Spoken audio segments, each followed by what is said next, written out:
Thank you. Oh my, did somebody tell you that that's like the only thing that I eat?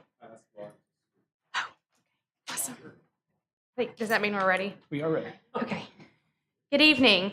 I will call the August 21st meeting of the Planning Commission to order. We will begin with the roll call. I can ask a colleague here to take care of that for me. I can do that. Thank you. I appreciate it, Laura. All right, Rebecca Fincher. Present. I am here. Drew Spurgers. Here. Alexander Bainey. Here. Adam Bell. Mark Ferguson. Here. Letitia Sanders Jones. Here. Lori Quinn. Here. Ethan Reed. Here. Jensen Tilkey. Here. Thank you, Laura. I appreciate it. All members are here this evening, so we do have a quorum. Our first order of business is to have approval of the minutes from the June 20th meeting. We did not have a July meeting, so if the members of the committee have read that, I'll take a motion for approval. Move to approve. Second. Motion and second from Alexander and Drew. All those in favor say aye. Aye. Anyone opposed? The minutes from the previous meeting stand approved. Just a couple of housekeeping items before we get into the public hearing portion. As a reminder, the Conway Planning Commission makes recommendations to the City Council on public hearing items. Items reviewed on this agenda will be considered by the City Council as early as September 12th, 2023. Items not approved by the Planning Commission or Board of Zoning Adjustment may be appealed to the City Council within 30 days of the date of denial. So with that, we will move into our first item this evening. The floor is yours, sir. Thank you very much. The first item tonight is the request to rezone from O3 Restricted Office District to C1, which is the Central Business District. This is at 931 Faulkner Street, and it is within the Robinson Historic District. With the rezoning to C1, the traffic impact could be significant. In a C1 district, you could have a drive-through restaurant, which would be quite a bit of traffic if that's what they chose to go with there. Currently, there's no traffic information available for the site. The average daily traffic at Caldwell Street near the Davis Street intersection, which is just west of this site, is 8,500 trips. And at Prince Street near Center Street intersection is 2,500 average daily trips. There we go. The site is currently served by utilities by Conway Corp. And on the master street plan, Faulkner Street is a collector, which is a 60-foot right-of-way. We took a look at this and we would recommend approval with the following comments. The applicant is requesting the rezoning from O3 to C1 to be more in line with the zoning of adjacent properties and appropriate uses. C1 zoning currently exists to the south and east. The comprehensive plans define this area as single family. However, non-residential zoning exists on three sides of the parcel. A rezoning to C1 appears appropriate for the use. The existing structure is contributing within the Robinson Historic District. Any new development will require Historic District Commission approval, and we believe the zoning would not likely result in harm to adjacent properties. Any questions?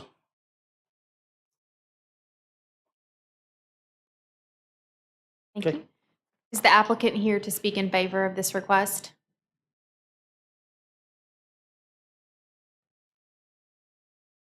Name and address. Brent Salter, 201 Lee Andrew Lane. And I think staff did a pretty good job of writing this up and their recommendation for approval. So I really don't have much to add, but if there's any questions, we're just trying to understand what our options are to be able to move forward with something. Any questions for Mr. Salter this evening?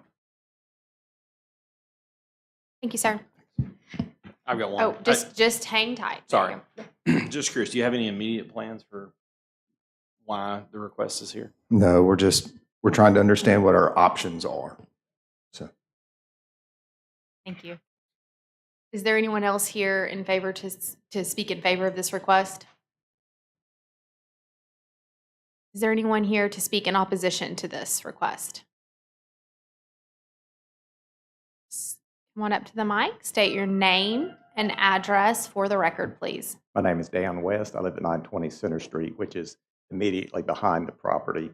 Not sure where the three adjacent C3 structures are, but anyway, ours is certainly not, and the one on the other side of it is not. But anyway, I think it's awfully broad to go to a C1. We were in favor of O3 when they took it from residential because we had some really bad renters. We had Happy Hendricks living in there at one point, and we thought, well, some small, quiet offices would be fine compared to that. But the situation we are in now, if they use mixed use, we've got businesses downstairs, residential upstairs, and the problem is, right now, that could be a small IT firm and their employees living upstairs, but 5 or 10 years down the road with this zoning, it could be a bail's bondsman next door to a 24-hour motorcycle repair place, next door to a tattoo parlor, next door, and upstairs could be, 4 or 5 apartments with 10 students and living in each one, and all of that makes an awful lot of noise, an awful lot of the day. So that would be our concern with residents across the back being 2 private residences and the residence next door being a private residence. Thank you. Thank you. Were there any questions? Okay. No, you're good. Anyone else here to speak in opposition? I saw a hand in the back. If you don't mind to come to the microphone, and when you get up there, if you don't mind to state your name and your address. Good evening. I'm Pam Rollins, 933 Faulkner Street, which is bottom right. You have my letter, I do believe. I am opposed to this for 2 reasons. Actually, well, I'm opposed. I'll just leave it at that. All of the properties around 931 are residences. The zoning codes are different, but they are all residences. People live in these places. The second issue is traffic. The volume is not a problem. The flow of traffic is a problem. It's literally a one-way street because cars park on both sides of the road. Especially bad during toad suck days. So I think to say that traffic would not be impacted, that's false. And the third thing is putting a business inside the historic district, I think, is a mistake. I think businesses and historic districts have generally very different purposes and agendas and priorities. And I mean, I think Conway needs both, but I don't think we need them in the same place. I don't think it's a good fit to put a business inside the historic district. I'm aware that there is one already, but I think to add more would not be a good thing.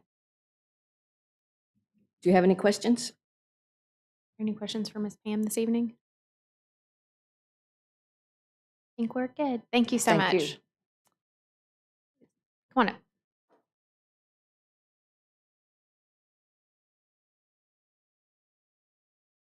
Hi, my name is Emily Walter. I'm at 940 Center Street, and I also serve on the Historic District Commission. I don't know if I'm supposed to disclose that or not, being a fellow commissioner, but I'm here to speak against this as well.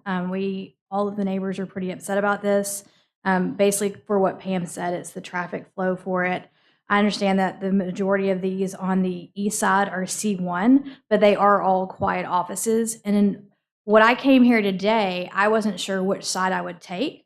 I wanted to hear what the applicant had to say and what his plans were. And without there being any plans, that just completely leaves it open to anything. I mean, like somebody said, it could be a bail bondsman, it could be a tire shop. We have no control over it once it goes to C1. So without any reasoning behind it, I'm opposed to zoning it C1 without any proper plans. So, Any questions? Thank Thank you. you. I'm not tall enough to see over that podium. Mr. Salter, do you have any? I want to give you the opportunity to respond if you want to. I think there is one more in opposition, so I'll go ahead and let them speak while you get your thoughts together. But just the way that the methodology is for this, I want to make sure you have an opportunity just because you didn't use all your time at the beginning. So maybe after. So if you don't mind to state your name and your address for the record, please. It's down low enough. I'm Margaret West. I live at 920 Center Street, and I'm right behind that house. We've been there for about, 33 years now. I oppose this for several reasons. The reasons mentioned earlier, but also when I when I looked up this zoning on your website, down here where it tells the setbacks and the restrictions, 0, 0, 0, 0, 0 stories for the number of stories it could be. There's just a line. Feet of height, no limit. Maximum lot coverage, 100%. This can be a lot of really bad things. I mean, would you want this adjacent to your house or your lot? I just think that's really, really broad. Also, as far as the historic district, this is one of our contributing structures. And to keep our historic district status, we have to have a certain number or a certain percentage of contributing structures. And anything that's demolished jeopardizes our historic district. Several years ago, some people from the state were surveying the district just to make sure buildings that had been there before were still there, just kind of an audit, I guess you could say, to see if we still qualified for the historic district. I happened to be outside and talked to one of the surveyors, and she said, this house is the golden ticket. She said there are very few houses that would qualify for certain grants or tax credits or whatever, but she said that this one would be one that would be good for somebody to invest in and keep it historic and have a little help with that. I would guess that the owner would say that it's in really bad shape and needs to go. To my knowledge, nothing has been done to it in the last year and a half since the last renter moved out. So I haven't seen any maintenance back there myself. This has the potential to be really bad, and so I just oppose it. Thank you. Thank you.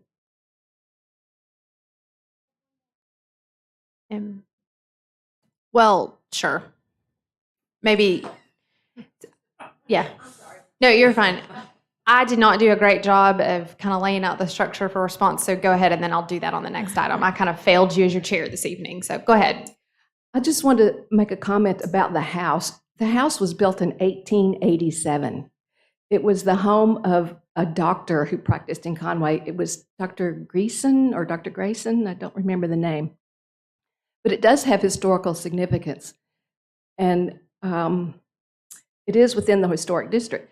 The line dividing the business district from the historical district runs right down the middle of Faulkner Street on that block. So everything to the east is business and everything to the west is historic. And it is my opinion that that house needs to be saved and preserved. Thank you. We appreciate your additional comments. Mr. Salter, I want to give you the opportunity to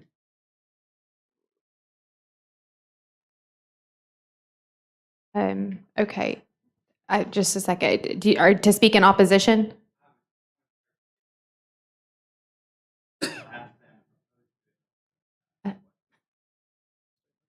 Sure, you can make a general statement. How about this? Mr. Salter, if you'll take a step aside to the batter's box. How about that? Happy first day of school, everybody. Okay. Corey Parks, 532 Faulkner.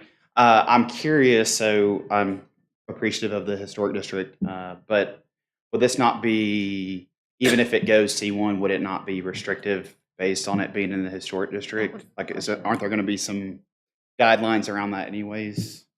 I did want to ask Emily Sorry, that. Chris. Yeah, that was. So I think that's a great question. So we got Corey, don't leave the microphone. I don't know if Emily can answer it, but I'm going to go here first. And if not, we'll go to phone a friend. How about that? Does that work?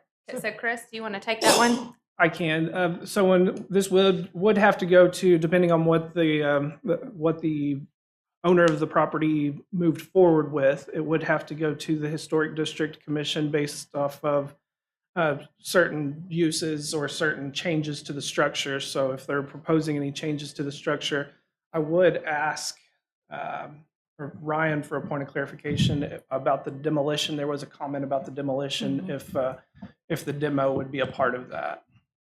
Am I in the second batter's box now? Second batter's box. We'll say 3's the limit. How about that? If there's any demolition, HDC would be notified and it would have to go in front of them for approval. Any new construction, they would set guidelines on. So as far as if this was going to be a contributing structure or not, that should be addressed by the Historic District Commission. Thank you, Ryan. Emily, did you have anything to that question that you wanted to add? Still second batter's box.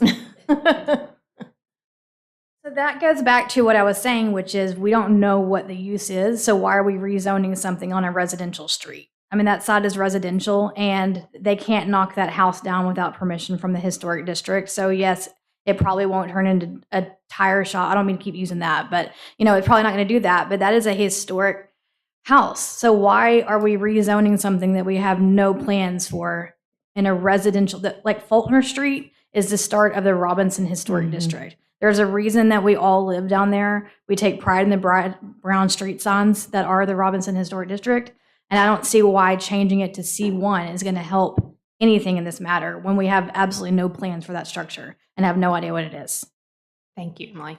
Corey, do you have any other questions? No, I just wanted to clarify that. Okay. Well, Or try to. try to. I think we got clarification, at least what I heard, was that anything from any changes Well, to I it would mean, need to go are to you historical. tearing the house down? Okay. So, I mean, that to me maybe was we'll a let simple. you come back up here. That was a You've simple heard question. some of the concerns that have been expressed. And Yes. so maybe that it's real hard to be the first person to speak in the meeting. So Right. maybe now that we've all settled in a little bit, we've done our warm up, maybe you can respond to some of that. How Correct, about that? especially since I was not expecting any opposition. I hadn't gotten any feedback from planning or heard from any of these residents. If someone would have reached out to me, I would have been more than happy to meet with you guys. And I still am more than happy to. But no, we met with staff. We looked at the property. It's 6 residential units right now. We know that it's on the registry. Bob Kempkus has already been engaged to do the drawings. He's the guy you go to from Hot Springs for historic preservation. He did the Lasley for us. He did the duplex on Robinson for us. I mean, yes, we acknowledge and understand, and the reason why we bought the thing to begin with is because it is located downtown. It's a historic property. There's tax credits that are available to us to rehab it.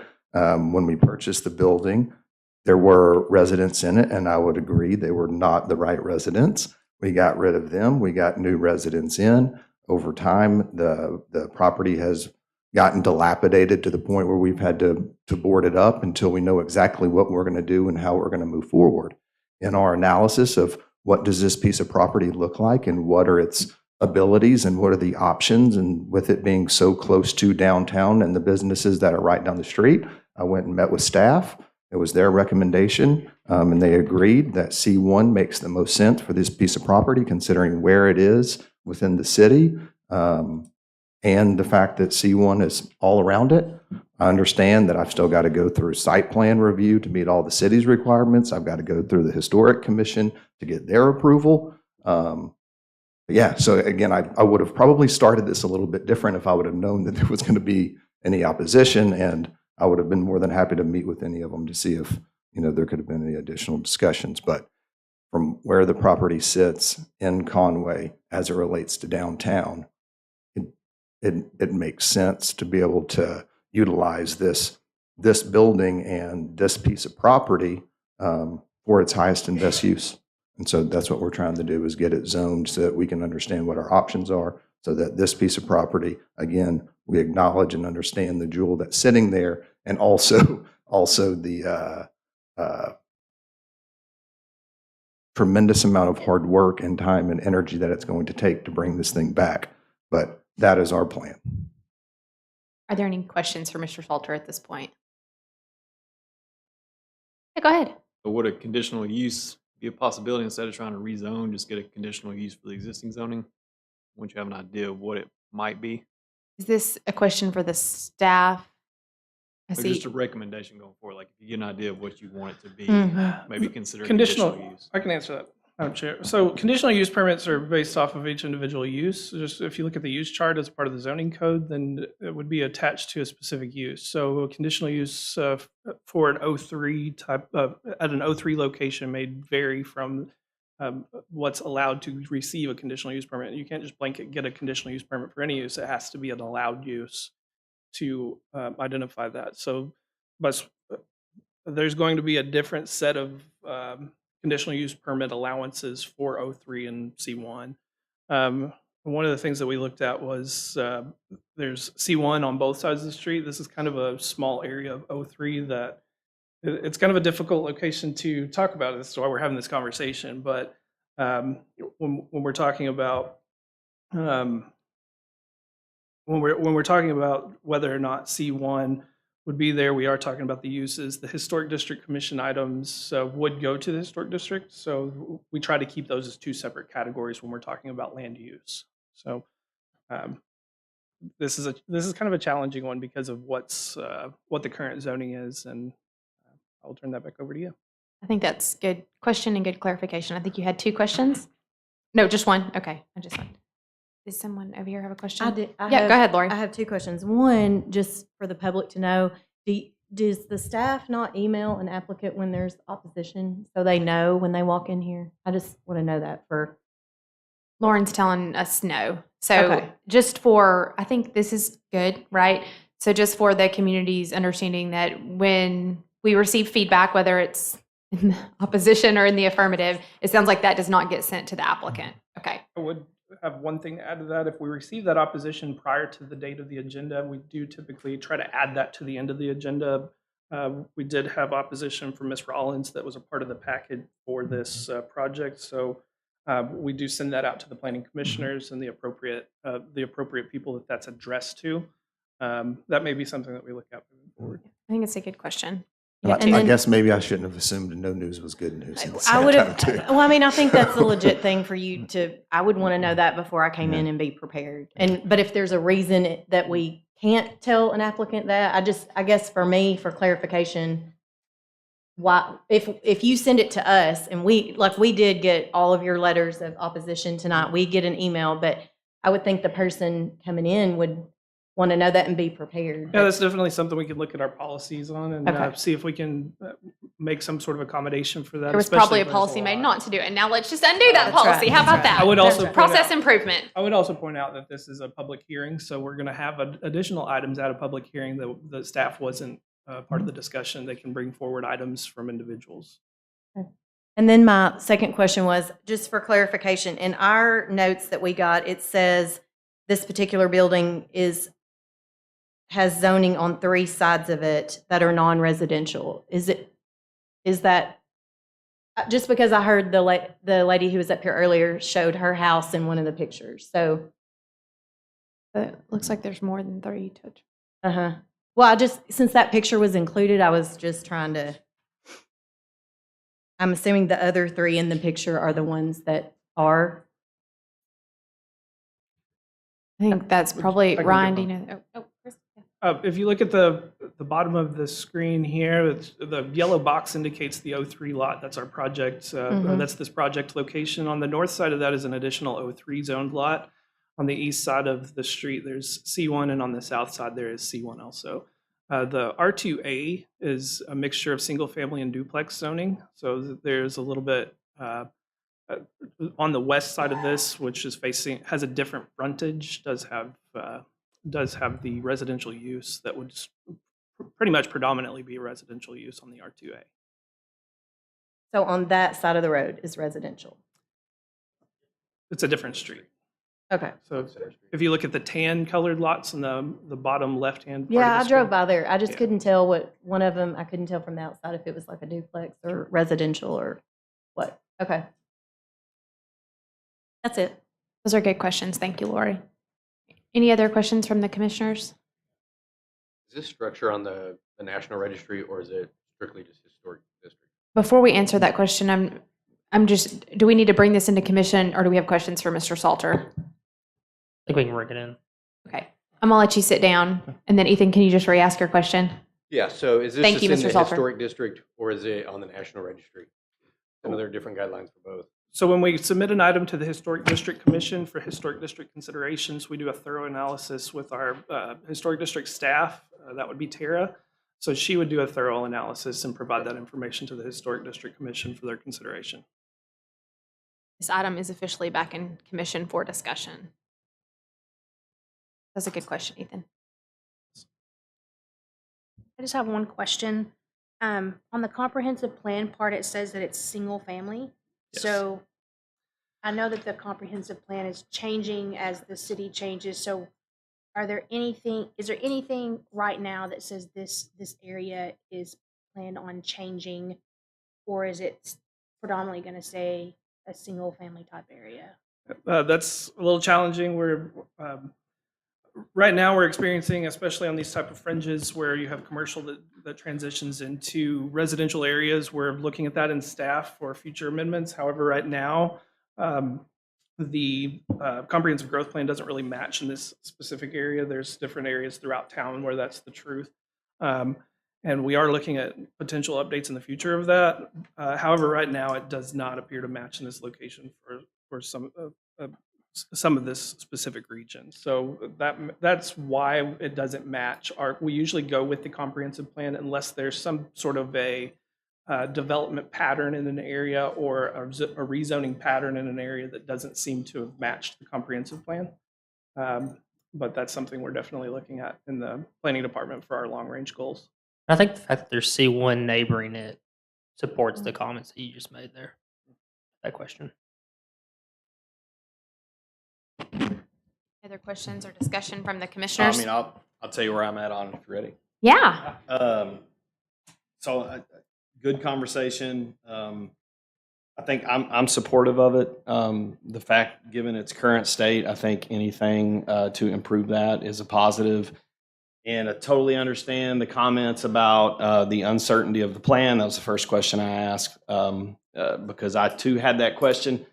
But the fact that it's got to go to the Historic Commission kind of mitigates that for me, and that there's another level of approval and review. So I'm glad we brought Mr. Salter back up, and I'm for it, and we'll make the motion when we're ready.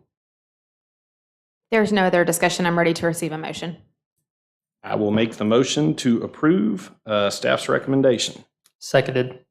I'm going to do a voice call on this one, roll call vote. I did this wrong last meeting. I called it the wrong thing. So let me call it the right thing. A roll call vote just because there was so much discussion around this one. So I'll start with Jensen, I'm for it, yes. Ethan, Yes. Lori, Yes. Letitia, Mark, No. Adam, Yes. Alexander, Yes. Drew, No. Laura, No. and then the chair votes yes and 4.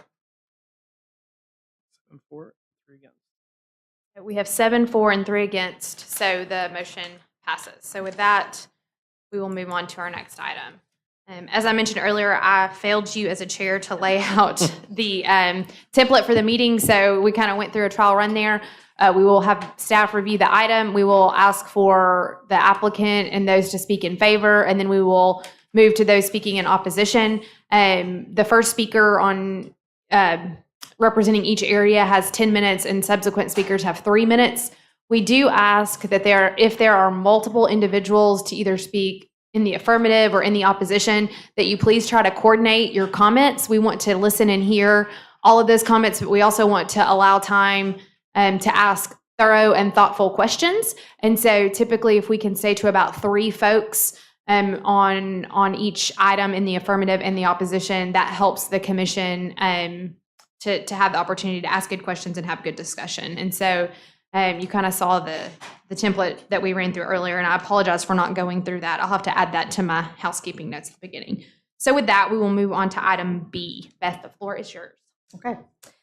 So this is regarding a property located at the southeast corner of 2nd Street and 2nd Avenue. A little confusing, but the applicant is seeking to rezone the property. Currently it's about 0.28 acres. The comprehensive plan does designate the site as special study, and that's one you don't see very often. But a special study designation indicates that the area was reserved to potentially develop more refined land uses in the event that a study was conducted. In this case, a study was never conducted for this area, so staff based their recommendation and review on the development pattern of the area as it has played out over the last several years, including approvals and development that have happened. The area around it and including the site consists primarily of R2 zoning, which is primarily duplex, low-density residential, multifamily 1, zoning density, which is 12 units per acre, and multifamily 3 zoning, which is up to 24 units per acre. Any development of this site would require replatting. At the time of replatting, it's anticipated that additional right-of-way dedication would be required, and it would result in about 1/4 of an acre left as developable. Any development in excess of single-family or duplex at the site would require site development review. Given the established development pattern of the area and the controls required through the SDR process, staff does recommend approval of the request on the basis that it would allow for appropriate infill development at the site. Any questions? Thank you. Are there any questions for Beth? Is the applicant present to speak in favor of this request?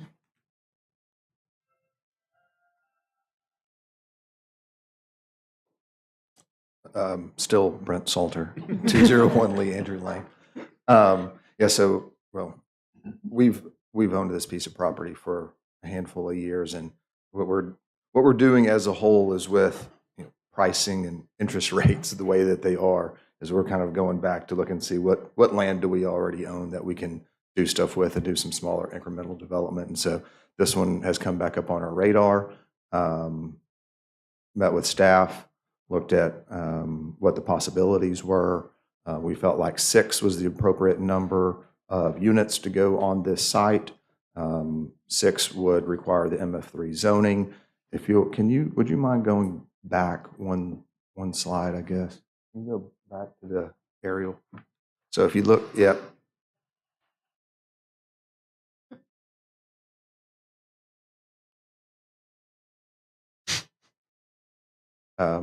Where you can see the actual site, that one. She's trying, it's fighting her. It's delayed, and so it's.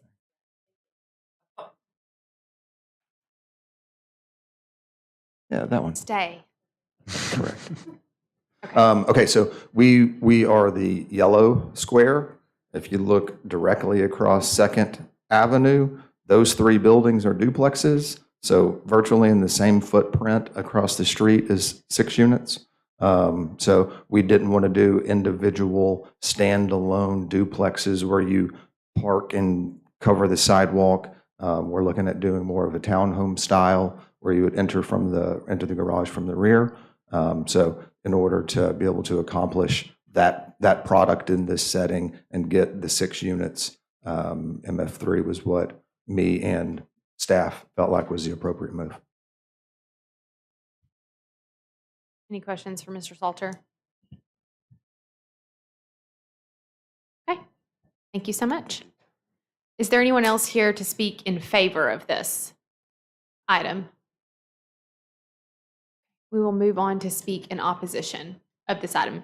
Come on up, sir, if you'll state your name and address, just for the record, please. I'm Junior Parker, and I own the house at 205 2nd Street that's right beside here. And my boys live there here and there, they come back. But I own it, and I have a remodeling project that I would like to do there. But what it is, all right, what needs to be built there is what's across the street. What's there that it's in compliance. My house is in accordance to the I think R1, maybe R2. The house across in front of it is in accordance to R1 or R2. None of them are anywhere close to a multi-level ML3. Nowhere around there is in accordance to a ML3. It would be conspicuous. It would allow him to I have a chain link fence 6 inches off the property line. That MF3 would allow him to put it straight dead nut on the property line and just mess up the aesthetics of my property severely. And the square footage, my understanding, it needs to be an acre, and that doesn't come anywhere close to an acre for an MF3. But it doesn't even qualify for an MF3. I think that's all I have. Thank you. Are there any questions for Junior this evening? Thank you, sir. We appreciate your comments. All right, thank you.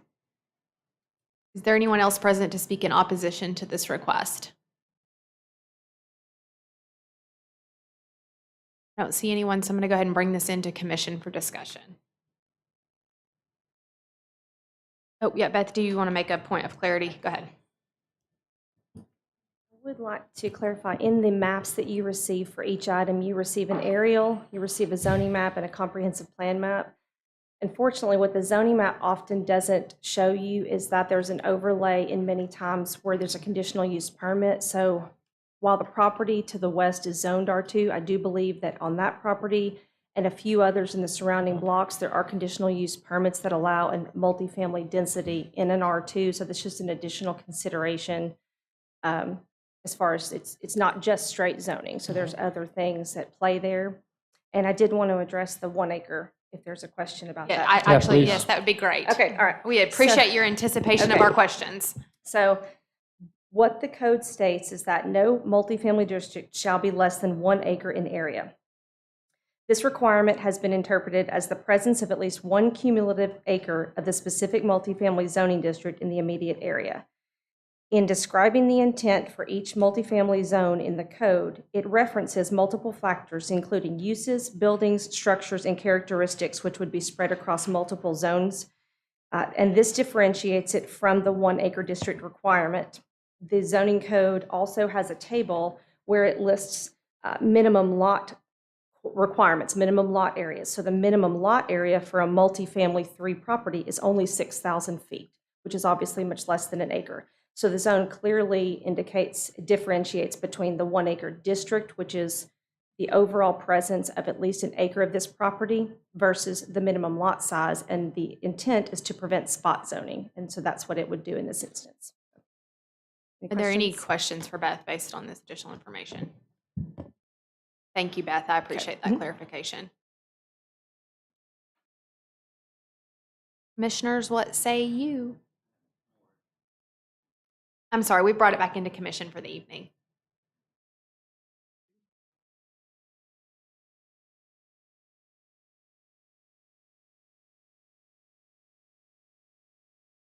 I make a motion to approve. Second. Alexander has made a motion to approve. Ethan has made a motion, or has seconded the motion. All those in favor, please say aye. Aye. Anyone opposed? With that, the motion unanimously passes. We will move on. That brings us to item C on our agenda. This is going to be my item. Oh, okay. You want to take it from I here? have a few items. Oh, do you? I Okay. do. Fantastic. I know. Go ahead, Okay. sir. This request is for a conditional use permit for eating place with drive-through service, food store, and O1. This is 2505, 2515 Prince Street, and 963 Ferris Road. This is approximately a 1.43 acre lot. It is currently zoned as O1. It's requested, the requested conditional use is eating place with drive-through service and fast food. The adjacent zoning is a PUD to the north, which is where the Walmart market and Chick-fil-A is located. To the south, there's an R1 single family. To the east, there's quiet office space. To the west, there's the Declare Properties. I actually said that correct. The Declare Properties development, which is also zoned O1. There's an existing structure at the location, which is approximately 1,736 square feet. It's a single family dwelling and an accessory structure, which is located at 963 Ferris Road. Comprehensive plan states that this is single family. However, development along this corridor has been trending away from the single family designation on the comprehensive plan. The development pattern indicates a developing commercial corridor from Salem Road to Ferris Road along Prince Street. The projected traffic impact at this location, this development is projected to yield approximately 1,766 vehicle trips per typical weekday. Trips will be distributed onto Ferris Road via standard driveway along both ingress and egress and Prince Street with a right-of-way, a right-in, right-out only driveway design. The current traffic counts 20,000 ADT along Prince Street west of Ferris Road intersection and 7,600 ADT at Ferris Road south of Prince Street intersection. There's utilities available at this location, and the applicant shall coordinate extension of utilities with Conway Corp. The master street plan indicates that Prince Street is a major arterial with a 100-foot right-of-way, and Ferris Road is a collector with a 60-foot right-of-way. There will be dedications, and any applicable street improvement requirements will be addressed during the site development review. Approval of the conditional use permit shall not be considered a site plan approval. The development standards would still be required by the zoning code, to be followed by the zoning code will be considered during the site development review process. The applicant submitted a request for an exception to cross-access requirements with the conditional use permit submission. However, any exception requests must accompany a site development review, and that was not considered as a part of the conditional use permit process. Staff recommends approval of the request with the suggested conditions as indicated 1 through 13. As conditioned, the proposed use would bring the site into zoning compliance and would help mitigate any negative impacts to adjacent property. I'll hand that back to you. Thank you, Chris. We appreciate that. Are there any questions for Chris before I bring up the applicant? Oh, go ahead. Question. Yes. Can you just help me understand more the second bullet under staff comments about the request? That's correct. We're still talking with, we would still have a requirement from what you see on page 13, which is the next page after your staff comments. If you look at the southwest corner of the lot, there are 7 parking spaces. As of right now, the code requires there to be a cross access that would allow that to have future traffic flow to the west to the declare properties.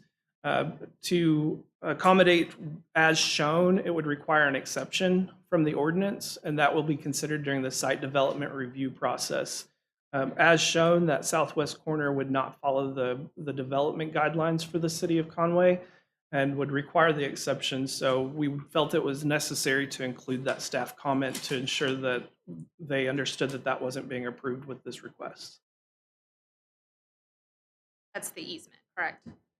That's correct. There's a 40-foot access easement to the west of that property line. With the site development review, that's likely to change a little bit, but that would be a part of those site development review specifics rather than the conditional use permit process. So Chris is telling us to put that in a corner and make sure we talk about it during site development, but he's not going to say it that directly. Any other questions for Chris? Okay. Is the applicant here to speak in favor of this request? Good evening, Mr. Shaw. How are you? Good, thank you. Frank Shaw, 1315 Main Street, Conway, Arkansas, and I'm here for Brahms Ice Cream and Dairy Store on the corner of Ferris and Prince, and we're here to answer any questions. Brahms is a privately owned ice cream store and ice cream business. It's interesting that they still milk their own cows, and it's all vegetarian diet and no antibiotics. They also have a book buddy program where if you read enough books and you're in the 1st through 6th grade, every other month you can get a free ice cream. Now, having said that, this is a great location for Brahms. They have looked at Conway before recently, and it hasn't worked out. And this location, I know from my own experience, I tried to put a come and go there. We looked at a bank. We've looked at several other projects for this location. Walmart went across the street, the park went in, and all this time this location has been available if it could be rezoned. So we're asking for conditional use. The conditions and the staff recommendations are there. We don't disagree with any of those, and I know Whataburger looked at this, and one of the issues there was perhaps traffic or hours of operation. We intend to operate hours from 5 a.m. to 12 p.m., but actually less than that. That's what the staff has recommended and limited us to, but we won't be open that late with ice cream for kids and families. So, sorry, Mr. Shaw, did you say yes, the correct time? 5 a.m. to 12 p.m.? That's what the number. Thank you, 12 That's what's on 12 number a.m. 1, and we won't be open at 5 a.m. selling ice cream. I don't think any. Well, I might. I don't know, but I don't think I'll want any that early. So that's what it's limited to, and we don't expect to be that open either. So, with having said that, the Brahms are it's from Oklahoma. They have their dairy farm in Tuttle, Oklahoma, and they have stores in let me get this right, Kansas and Oklahoma and Texas and Missouri for 5 states, and they want to put a store in Conway. And they've tried, and another location didn't work, and this seems to be the right spot for ice cream right there on Prince. So having said that, I could talk a lot longer, but I'm not going to talk about site plan review because we're going to take those issues up there. And I'd like for you to look at, on the drawing that we have, there are actually 2 bike racks, one at the front on Prince and then one at the back behind the building. And we do have access from Ferris Road, have right in, right out. And as you know, Don Pepe's is going next door. So after you get your Mexican fill, you go put out the fire with some ice cream, right next door. That's what I would do. So I don't have anything else except we've worked on this really hard. We've been with planning and the planning department a good bit, and I hope you'll approve it. And if you have any questions, I'll be here to answer them for you. Okay? Thank you, Mr. Shaw. Thank you. Any questions for Mr. Shaw? Thank you. Is there anyone else here to speak in favor of this request? Is there anyone here to speak in opposition of this request? Good evening. Good evening. And I want to preface it, Roger McDougall, 959 Ferris. I don't necessarily know that I'm in opposition of this request. We live on the property right next. I think my question is, I raised some concerns when Whataburger was there over the hours of operation. I guess respectfully, if they're not going to operate from 5 a.m. in the morning to midnight, then we're kind of leaving kind of a zoning that's wide open for some very early things and very, very late. So I guess I've kind of questioned a little bit about the zoning request from 5 a.m. to midnight. The way it's laid out on the platting is the drive-through is going to be right there, and the bedroom of the house is going to be here. The drive-through is going to be coming there. So, you know, I guess I don't know what their normal hours of operation is, but it would seem that from 5 to midnight would be kind of excessive. So, and the other question I had about the platting was just really at the bottom of the map there, as far as the privacy fence. It looks like to me, from the information that I saw, and I could be wrong, that that fence is going to be an 8-foot high wooden fence. And maybe y'all can answer or address this, Frank. Is that fence going to go all the way to Ferris? I'm going to need you to keep your comments to the Oh, okay. commission, but I will call on Mr. Shaw to go ahead and answer that. Sorry, just Okay. from a methodology. Can you answer Mr. McDougall's question, Mr. Shaw? Yes, sir. Yes, ma'am. Roger, it goes to the right of way. It can't, there's a setback, and I'm not exactly familiar with what the setback would be from a 60-foot right of way, minor arterial street, but it won't go all the way to the street. There would have to be view requirements and access there. I don't know exactly how far it goes. That was my concern, that it was going to come all the way out to Ferris for the plotting. So thank you. So, you know, the only other concern I got is listen, I'm probably as excited as opposed I was to Whataburger. And for all those watching across the city, you don't need to send me emails and share your opinions to my personal one. I was very popular or unpopular at one point in time, but I support this. I think it'd be great for Conway. It just doesn't fit into the right place there. And my concern is having ice cream that close to the house. So, you know, but yeah, I just had, the main one is the question of the hours of operation. Is it going to be 5 a.m. in the morning, waking up, you know, having a drive-through right there at your bedroom and going to midnight? So. I think it's a good question. I'm sure the staff can answer with regard to. So the hours of operation of the store are not going to match the hours of use. So your hours of use, whenever you have a restaurant, you don't just walk in and open the door. You have time to set up. You have staff that arrives as early as 5 a.m. if you have a 6 a.m. Open time. So your open time is not going to match your hours of use time. So that they would arrive as early as 5 a.m. to prepare to open their store. And it's the same on the flip side. They can use the location for all the way till midnight. However, they're going to have that last hour. It's just going to be staff there at the location, closing the store down and providing those services that is after close. Okay, thank you. I think it's a good question. And then is there any additional information on the fence that we can add at this time? And if the answer is no, that's fine. I did put one of the conditions on the fence is that the Director of Planning and Development may require additional screening. I just wanted to point that out, e.g. the 8-foot wood privacy fence and evergreen vegetation.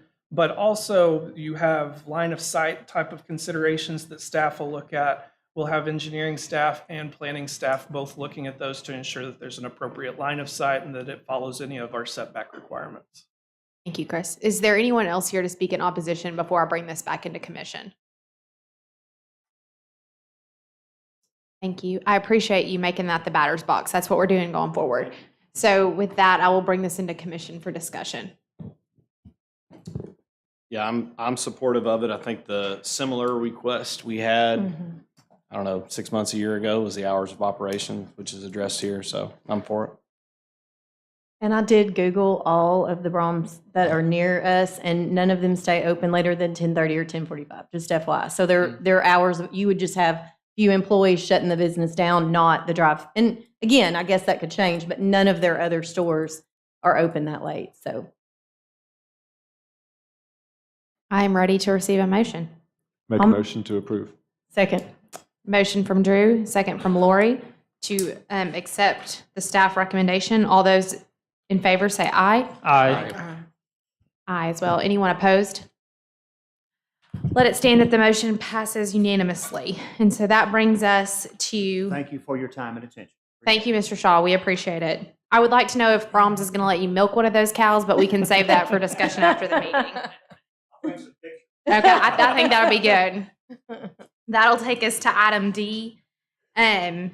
We are going to be almost halfway through our agenda, so after this, we're going to take a brief 5-minute recess just to kind of give everybody an idea of where we're at. So that will take us to item D.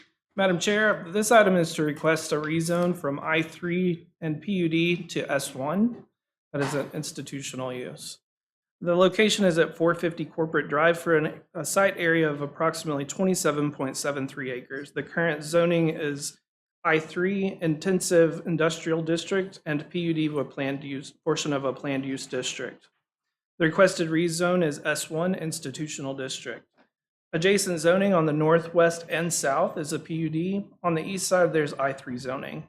There's an existing 75,000 square foot, approximate 75,000 square foot structure, which was formerly used by Axiom.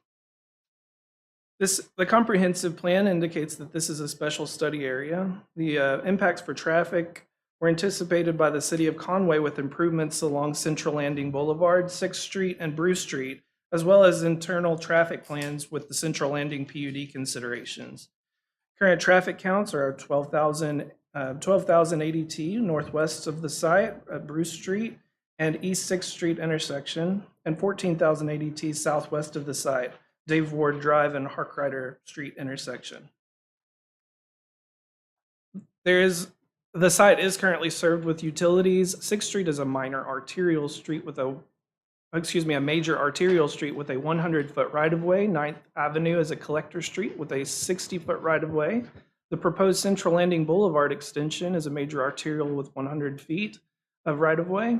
Proposed Jeanette Drive extension is a major arterial proposed 80-foot right-of-way. Street improvement, the extension and construction of several streets are planned around the development site. Staff comments include that the applicant is requesting the rezoning from I3 to a PUD to S1 to be more in line with the zoning of a community center space. The zoning would not likely result in harm to adjacent property and would likely complement the surrounding neighborhoods being a civic space. Staff recommends approval of the rezoning, and the proposed zoning is consistent with the area and will likely not cause harm to surrounding properties. Thank you. Are there any questions for Chris at this time? Seeing none, is the applicant present to speak in favor of this request? Your name and address for the record, please. Good evening. My name is Brad Peterson. I'm with Craft and Toll Engineers. The address is 10825 Financial Center Parkway in Little Rock. I don't really have much else to add, but we'll certainly answer questions about the planned use and site development if there are any. Any questions? We're going to let you sit in the batter's box because that's just how the night's going. Anyone else here to speak in favor of this request? Come on down.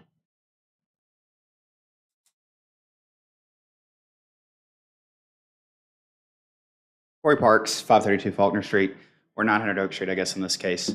I would, as the property owner that is, well, our organizations own the property adjacent to this, I would just voice that we're supportive of this project and think it's going to be great for the community and will lead to a more inclusive development. And so I would advocate on behalf of this being approved.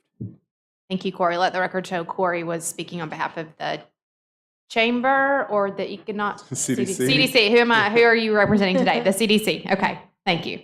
Thank you, Drew. Anyone else to speak in favor of this request? Anyone to speak in opposition of this request? Before I bring it into commission, do you have anything else you want to add? Please don't feel obligated, but I want to give you the chance. Okay, thank you. I will bring this into commission for discussion.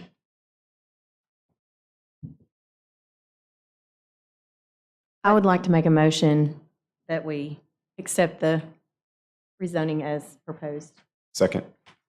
Have a motion from Lori, a second from Drew to accept the motion as made by the staff, or the recommendation as made by the staff. All those in favor, please say aye. Aye. Anyone opposed? Let the record show motion passes unanimously. With that, we're going to take just a brief 5-minute recess. No longer than that. You can start the timer, Lauren.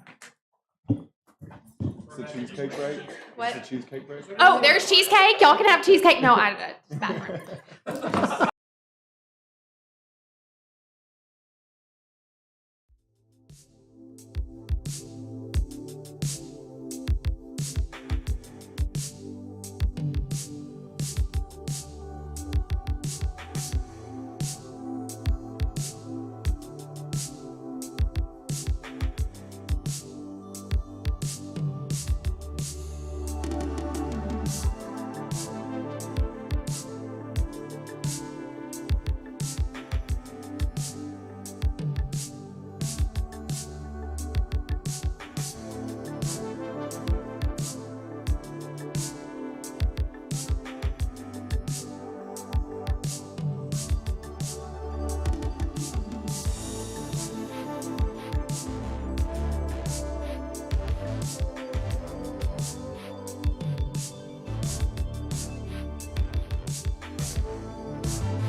I know, but I was trying to stick to it.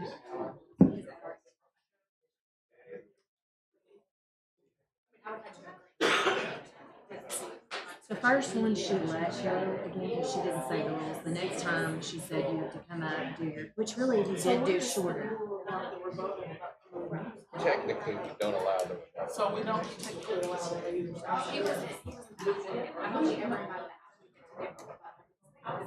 He has just spoken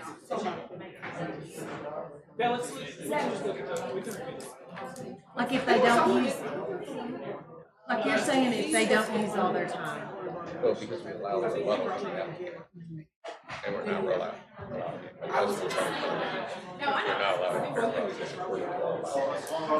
I agree. If he didn't use all his 30 time, seconds before the meeting. he didn't. Because the rules say, The first person has 10 minutes. and you get one time. That's it. Right. You don't get to I'm getting ready to move to Siloam Springs. Really? That's in process. No, and I'm about to stand by it. Yeah, he was there. Oh, I know. Oh, I know. I'm just clearly stating information.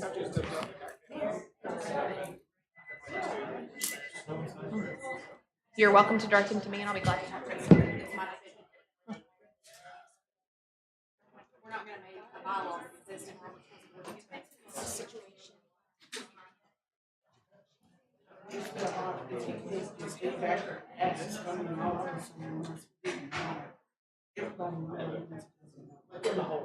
Lost for Conway.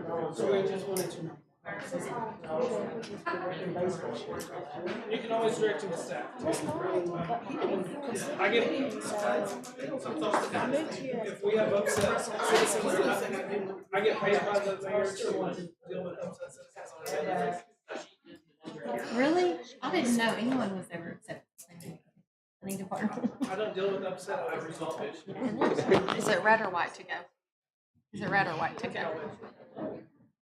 The color, is it red? Are we on red? Yeah, we're on. We're on, okay. Sorry, I didn't understand what you were asking me. We're on. We're on, okay. All right. Are we good to get back started? Okay. Awesome. Okay. Thank you for the recess. Appreciate that. We are to item E. Somebody keep me honest. Is that correct? We are on item E. The floor is yours, sir. Yes, ma'am. This is a request for a conditional use permit for a shelter for the homeless at 134 Harkrider Street. This is currently the Continental Motel. This is on 2.73 acres, right off of Harkrider. We looked at the traffic count, and we expect there to be minimal impact in traffic with the homeless shelter in that area. Current traffic counts is 5,500 average daily trips between Robbins Street, which is just west of the Harkrider Street intersection, and 6,100 at Bruce Street. Utilities are present at the site, and any expansion of utilities would need to be through Conway Corp. We did look at this. The applicant intends to open a homeless shelter, which in any zoning requires a conditional use permit approval. The comprehensive plan designates this area as a commercial zone. The applicant plans to operate the center 24 hours a day, 7 days a week, due to care of some of the residents. There will be a case management administration office where the office is now. That'll be open 9 to 5, Monday through Friday. And there's a manufactured home in the rear of the property. It will need to be removed. What the applicant has requested is a manufactured home attached to a foundation to be erected as a manager caregiver home in the rear, which staff would be okay with. We've looked at everything, and we would recommend approval based on the conditions, and you can read through the conditions, or I can read them to you, but there's a lot. I'm going to say I think we are okay unless anybody else on the commission needs those read. But I assume everybody's looked at their packet prior to arrival. So, any questions? Okay. We might bring you back up, but you're good for right now. Is the applicant here to speak in favor of this request? Come on down, name and address for the record, please.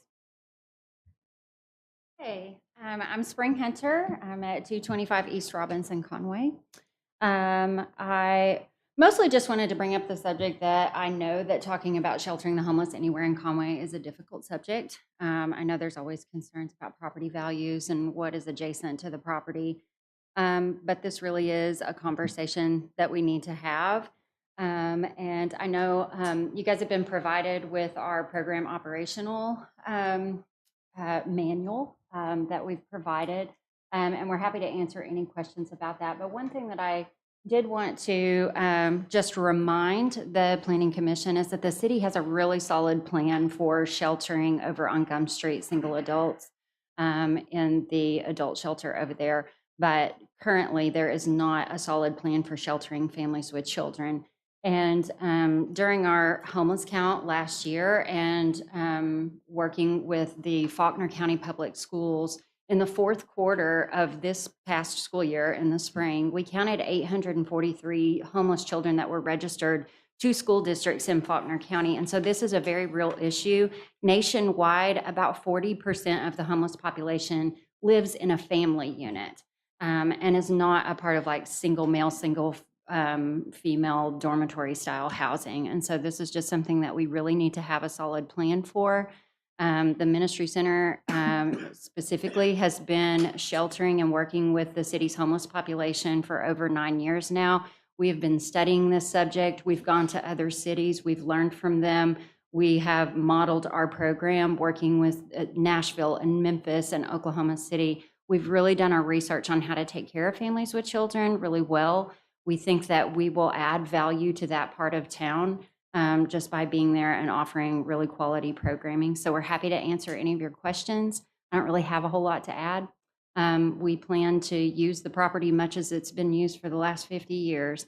We just have a different population that we're taking care of. Are there any questions for the applicant this evening?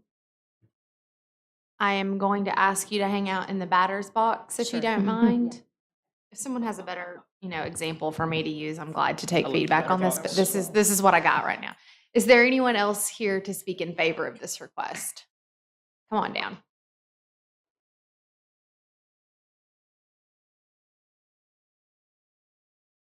Hi, my name is Anita Grody. My address is 12 McNulty Drive in Bigelow, but I work here in Conway, and so I'm part of this community. I wanted to speak in favor of this from the standpoint that the rehousing that happens really often, a high percentage with the people that the Ministry Center serves. Whenever they were doing the warming station this past winter, they were working with families and putting those families on a plan to have permanent housing. And I know that that's a part of their plans with the population that will be using this location also, is that they'll be working case management to get on their feet permanently. And so I wanted to add that in as a part of the benefit to our community, is that you're not only housing people for a temporary amount of time, but that they're putting those families in a process and a program in order to get them on their feet permanently.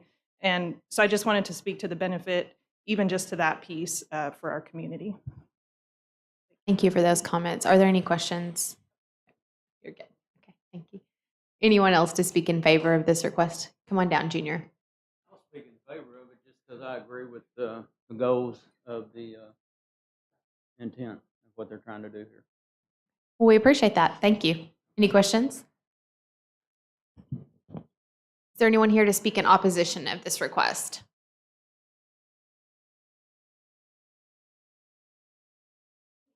Good evening. If you'll just state your name and address for the record. Varsha Patel, 130 Harkrider. I'm speaking on behalf of my father, Nitish Patel. He's the owner of Janakush LLC, care of Budget Inn, right next to the property of interest Continental Inn.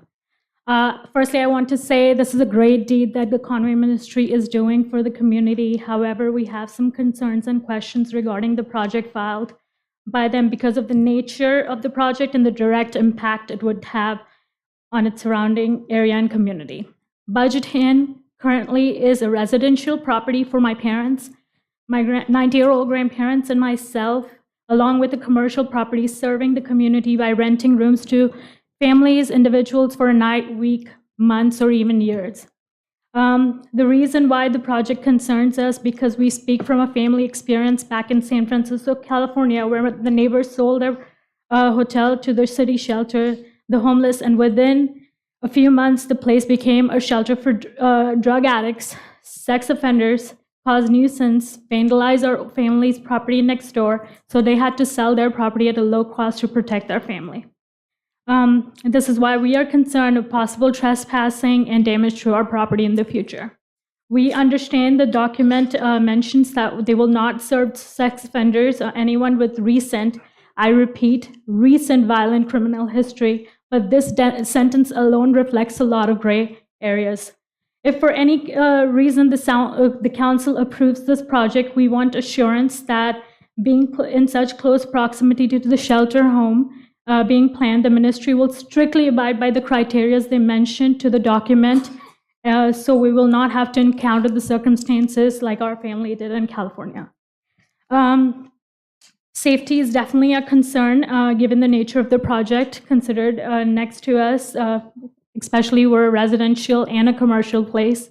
We're concerned about the operation affecting the value of our property directly. Sheltering homeless at the next location next to us possibly depreciates the value of our land and property of the whole neighborhood, including ours, again, if the new operation is not handled strictly. I would like to end by asking one last question to the Conway ministry. Is Continental Inn going to be solely a shelter home, or is it going to operate as a motel as well? For example, they have 22 rooms in their location right now. If for a day there's 15 rooms given to homeless, and so there are 7 that are vacant, are those 7 going to be rented for commercial use, or it is strictly only homeless shelter? Considering Continental Inn is being bought by a nonprofit organization, if this gets approved, we request anything Conway Ministry is buying from current LLC at 134 Harkrider have special zoning, meaning the property only be used for shelter home and not a commercial property, so it doesn't affect our business, and also only house members who meet the criteria as they mentioned in their document. If nothing else is considered, and I'm sorry I'm being too forward with this, based on the discussion I personally had with Ms. Spring Hunter, who had mentioned she would be considering buying Budget Inn in the near future, I would request the council to hold off on the project until it's feasible for the Conway Ministry to purchase both properties at the same time to come up with a solution that best serves all the parties, so my family does not possibly have to go through what my other family in California did. Lastly, we didn't have the intentions to come up to the council and object such a noble cause, Conway Ministries planning, but we had no choice but to put the livelihood of our family and business as a priority. I humbly request the council members to consider all the points I have mentioned, or even come to negotiation terms that best serves all parties involved. Thank you for taking the time to hear me out. I really hope for the best outcome for all parties involved. Thank you. We appreciate those comments. Can you hang there for just one moment? Are there any questions for her this evening? I think we may need you to, I think there may be a few questions. Yeah, I just had one question. I know that you guys are right next to this property that's being purchased. That area has several nonprofits that serve the homeless in our community. And I know oftentimes they rent rooms when they're trying to process people into their programming. Do you know if any of those nonprofits have ever rented rooms from your family for homeless people? Could you mention a few names of the location, maybe? I mean, I can't give names of people who have rented, but... So the reason we discontinued it is because of how much chaos there was. There was particular organization that we used to rent rooms to, but we had to discontinue it because of how much trouble there was. I have one thing. Yeah, go ahead. I read your letter, or whoever from the family submitted the letter, and I was thankful when we got our packet because some of your concerns I feel like they did address about, sex offenders. It will only be families, and I understand and I can feel your emotion, that this is your family business. But it does sound like there is an opportunity for that in the future to maybe, be a win-win for everyone. But I do know, our city has struggled with this. And I know in the past, homeless, individuals depended on both of those locations for maybe a night for someone to pay for them or to have a place. So I think with it being families and with these specific things, I understand your concerns about making sure they stay in the guidelines. Right, and that's why I mentioned like running, I'm not like, obviously I am opposed to it, but I'm also saying if it's run strictly, we're Right. not, like, I'm not negating it. I'm also suggesting if, since this is a discussion I personally had with Ms. Spring Hunter myself, if you're considering it buying our property in the near future, might well let's consider buying both of them at the same time to avoid any of our concerns. I understand your point, and I would imagine, I'm not going to speak for her, but I would say the need is immediate right now, and waiting just is keeping families from having Right. housing in our city is the way I would look at that. So, but I appreciate it, and thank you for your letter. It was. Mhm. Are there any other questions? Thank you so much for your comments. Is there anyone else here to speak in opposition? Okay. Hang there for just a second. I'm going to go ahead and bring this into commission. We do have folks, if there are questions that we can address, but commissioners, I will open this up for discussion in commission.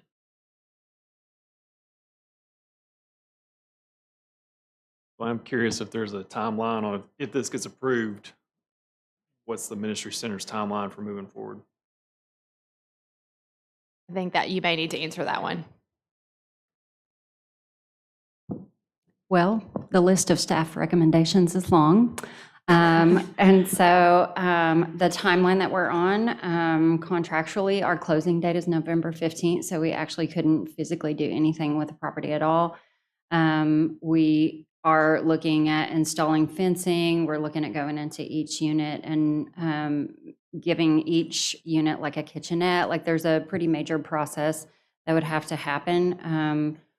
We feel like at this point, extremely hopeful. If I'm being honest, our 10th anniversary is April 28th of 2024, and I would love to be ready to launch something, but that's part of the reason that we kept the design of the property very, very similar to the 22 units that it is. We're really not trying to do a whole lot of site development other than to put up really great fencing. We want security, coded security interests and surveillance cameras, but really to the units to themselves and the layout of the property, we're not doing a lot of modification there other than safety modification. And when you're ready, I'll address some of her concerns, but some of her concerns about the people on the outside of our shelter, we are also very concerned about the people on the inside of our shelter. So we are equally concerned that we have really great fencing and security surveillance and coded entries, and only the people that belong there are there, and only the people that are allowed to be inside and registered to the program are actually supposed to be on the property. And we will have 24-hour surveillance, but we'll also have staffing that is there 24 hours as well. So April 28th, that's the goal. Sorry, that's a long answer. It's all right, thank you. Any other discussion in the commission? I had a question. I think there was a question in the comments earlier about if there will be any commercial use at the same time. Yeah, that's a great question. No. If they're empty, they're empty. I don't think they will be, but we are not trying to figure out how to do like a hybrid model of that. We're good at what we're good at, and we're not trying to run a motel. I have a quick question for you. I know you've ran variations of this model, and several nonprofits worked together this winter, kind of across the spectrum for homelessness. I've heard you mention several times about how much safer it is if you could actually do something like this versus it being rented commercially. Could you speak to that? You being able to control that process easier than just renting hotel rooms to put people in to run this program. Yeah, so what she's talking about, this past winter, we worked with the Toadsuck Homeless Coalition and really a lot of other players outside of that with the Faulkner County Sheriff's Department, the police department, hospitals, and DHS, and anybody else that wanted a seat at that table. How can we take care of our homeless population? So we did a hotel hotline where we partnered with 5 or 6 different organizations to provide hotel rooms, but specifically for families with children. If you're potty training a 3-year-old, you can't be reliant on whether or not it's going to be below freezing tonight in order to know if you have a place to lay your head.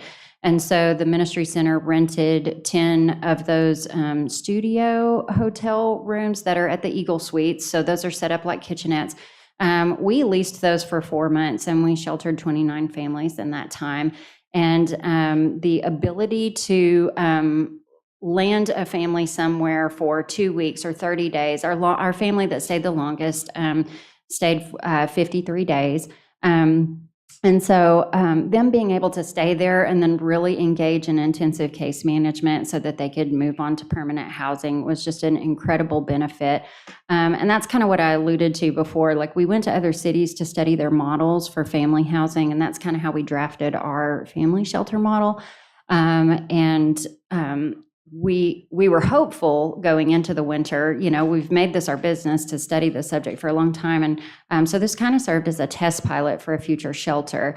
And so during the time that the 29 families were there, 85% of the people that stayed with us moved on to permanent housing. They did engage meaningfully in the case management process. They did the things that we asked them to do, and the vast majority of them were wildly successful.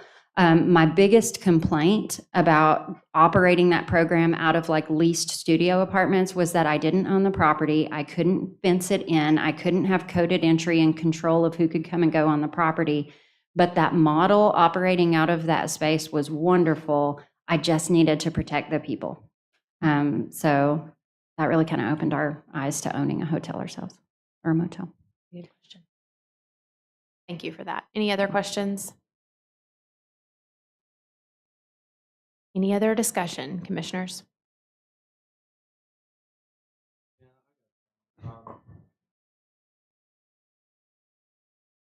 There you go.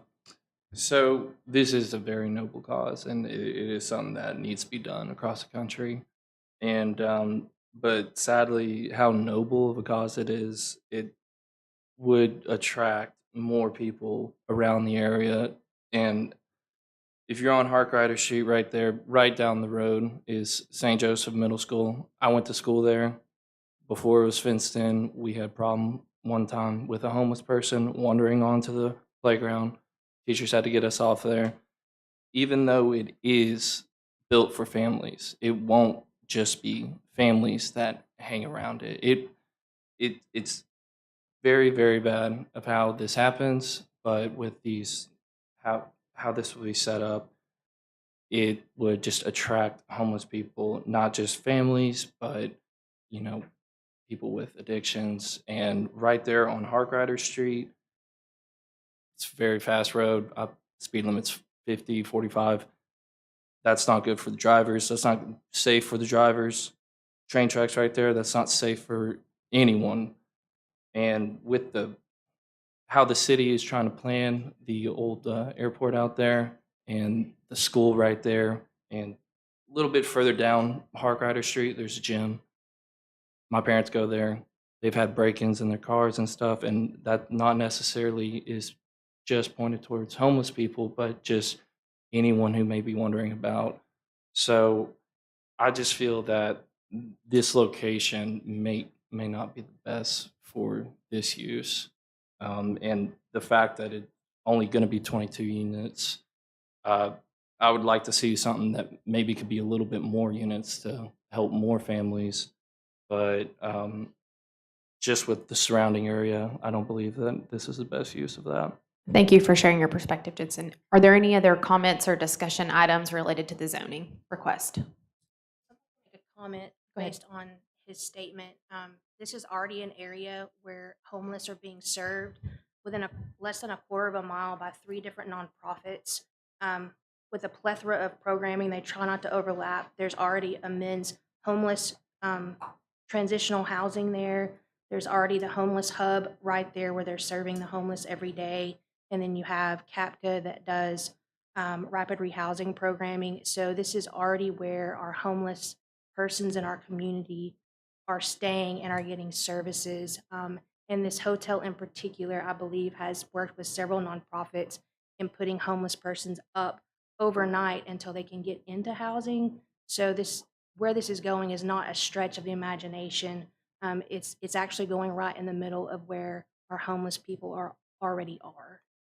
Yeah, so I understand that, but what I'm trying to point at is that this just kind of seems to be building in the wrong direction for where that is.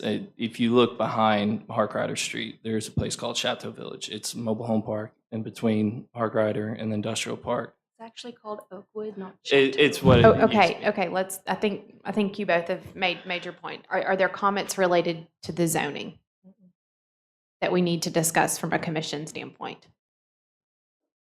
I appreciate the perspective. Go ahead.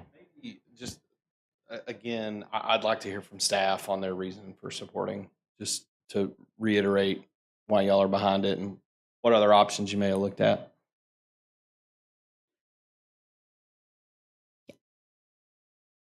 I'll let staff maybe. Yeah, I think a lot of the reasons that they've brought up, there's already a population in that area that's underserved. This would allow them a place to stay. I think it provides additional security that you wouldn't have if they just, rented somebody a room for a month. This has security on site. You're going to have fencing. You're going to have cameras. So I think this takes a lot of the security concern that you would see if it was just a hotel that was being rented. Based on the location, I think it's a good place to house people, honestly. That's a good question. And I think you mentioned some other programmatic things that are in that area. kind of already being housed there. This is just actually going to add a complete layer of security that's not there currently. Any other comments from the commission? I'm ready to make a motion whenever you like. Go ahead. First, I just want to commend the work you guys are doing and say that this is very needed and this is something the cities need to reckon with for a while. And so I wholeheartedly support this. I make a motion to approve. Seconded. I have a motion from Drew, a second from Alexander to accept the recommendation from staff to approve the motion. All those in favor, please say aye. Aye. Anyone opposed? Let the record show that it passes unanimously. With that, we move on to item F. It's me again. This is a request to rezone property located at 523 Polk Street. They're requesting to rezone from R2A to R2, which is a low-density residential district. The adjacent zoning is C3 commercial to the north. To the east is an R2 lot, and then the west and south is R2A. The purpose of this rezoning is due to lot width. The minimum lot width in an R2A is 100 feet. The minimum lot width in an R2 is 50 feet. The lot width of this parcel is roughly 67 feet. So this would allow them to build the duplex in that area. We've looked at everything. Staff would support the rezoning. Thank you. Are there any questions? All right. Is the applicant present to speak in favor of this request? Name and address for the record. Jeremy Shaver, 1625 Prince Street. Basically, we're just trying to get rid of this old house and put a duplex up like we have at several of the other locations. One of the locations to look at is 700 3rd Avenue. We've got a few other ones just like that, but basically it's a 2-bedroom, 2-bath with a 1-car garage, 2 of those in that same building. That's about it. Any questions? Any questions for the applicant? Is there anyone else here to speak in favor of this request? Is there anyone to speak in opposition? Going once, going twice. Okay, seeing no one, I will bring that into commission for discussion. Commissioners, what say you? I would like to go ahead and move that we accept the rezoning request. Seconded. I have a motion by Lori, a second by Alexander. All those in favor, please say aye. Aye. Anyone opposed? Motion passes unanimously. Thank you, sir. We appreciate it. With this, we will move on to item G. The floor is yours, sir. Yes, ma'am. Same song and dance. This is property located at 505 Polk Street. It's roughly 0.19 acres. Again, the point of the rezoning from R2A to R2 is due to lot width. This lot is approximately 64 feet wide, and they're looking to put a duplex on the lot. It's currently vacant. Any questions? Okay. Is the applicant here to speak in favor of this request? Come on down. I'm sure you haven't moved, but go ahead and do the drill for us. Jeremy Shaver, 1625 Prince Street. Basically trying to do the same thing we're doing 4 lots over. Another duplex, 2 different units, 2 bedroom, 2 bath, 1 car garages. That's about it. Are there any questions? Anyone else here to speak in favor of this request? Anyone to speak in opposition? Going once, going twice. Okay, with that, I will bring it back into commission for discussion. Move to approve. Second. Have a motion and a second. All those in favor, please say aye. Aye. Anyone opposed? Let it stand that the motion passes unanimously. Ferguson, Mark. Yes. You take it. I don't know. They're, yeah. Did We'll we let agree on Ferguson that, have Lauren? it. Did you give Ethan Rick would the like to second? get on the board for all you that are. I'm already on the board. Yeah, okay, all right. We'll give it to him. Okay. Thank you, Lauren. We are at item H. Yes, this is a request to rezone 2730 Allison Lane from O2 to O1.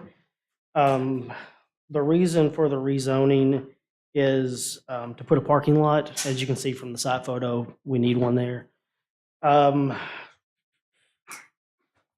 Parking lot as a principal use is not allowed in O2, which is what is currently zoned. It is allowed by right in O1, so I need to rezone this to O1 to keep the lot by itself and to allow for additional parking for Pediatrics Plus. Any questions, Brian? Okay. Is the applicant here to speak in favor of this request? Go ahead, please. David Tapp, 2740 Collins. I'm the co-owner of Pediatrics Plus. As you can see, I don't know if y'all have ever been over to our clinic, but there's a lot of cars over there. We expanded our location in 2017, another 13,000 square feet, so we're now at 42,000 square feet at that site. We have a lot of clinicians coming to do their hours there, and we have a lot of students from UCA that come there on a daily basis to do observation hours. The city, back years ago, we've been there now for almost 20 years. In 2007, as we first built that location, the city's graciously let us park on Lumac and Allison for years. In fact, you can see some cars parked there on Lumac and Allison right there. Like he said, an O2 zoning, which is what it currently is. I tried to figure out a way to build more parking just without a rezoning request, but our goal is to make that into a parking lot. We can have 56 to 59 new parking spaces if we get that zone to O1. And so just for our staff, I know we don't live downtown where parking's crazy, but to walk from, I don't know, from the end of Lumac and Allison to our clinic, they're like, gosh, it's like 50 feet to walk. So we're trying to get them better parking and get off the street as best as possible. So that's why we're requesting the O1 is to just build a parking lot there. Thank you. I bet nobody complains in this heat, do they? It's their favorite time to walk. Not at all. Not at Really, all. they've not seen your hike from your parking spot in the hospital. Right, yeah, exactly. Any questions? Anyone else to speak in favor of this request? Anyone to speak in opposition? With that, I will bring it into commission for discussion. Move to approve. Second. Who was the second? I think Ethan. Ethan beat him to it. So I'll say Alexander with the motion, Ethan with the second. All those in favor, please say aye. Aye. Anyone opposed? Let the record show it passes unanimously. We could have made it harder for you, so maybe your employees would appreciate what you had to go through, but they'll appreciate it. Maybe they weren't watching, and you can just tell them it was a doozy. So, thank you. All right. Item I. Do we ever get this far down the alphabet? I was like, how many letters do we have left? We don't typically have this. This is what happens when you don't have a July meeting.